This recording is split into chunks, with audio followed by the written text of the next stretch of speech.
بسم اللہ الرحمن الرحیم۔ السلام علیکم۔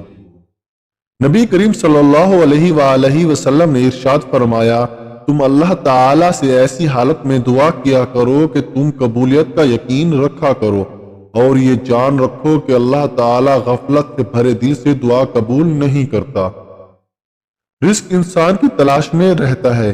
حضرت ابو درداء رضی اللہ عنہ کہتے ہیں کہ رسول اللہ صلی اللہ علیہ وآلہ وسلم نے فرمایا ہے، رزق بندے کو اسی طرح ڈھونڈتا ہے جس طرح موت انسان کو ڈھونڈتی ہے۔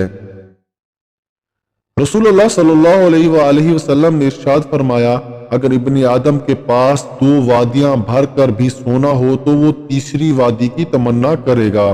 اس کا پیٹ صرف مٹی سے ہی بھرا جا سکتا ہے۔ ابن آدم کہتا ہے، میرا مال میرا مال۔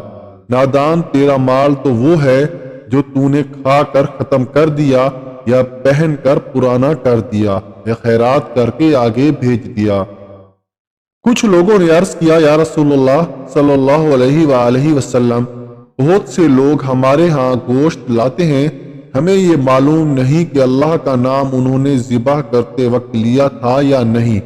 اس پر رسول اللہ صلی اللہ علیہ وآلہ وسلم نے فرمایا کہ تم بسم اللہ پڑھ کر کھا لیا کرو۔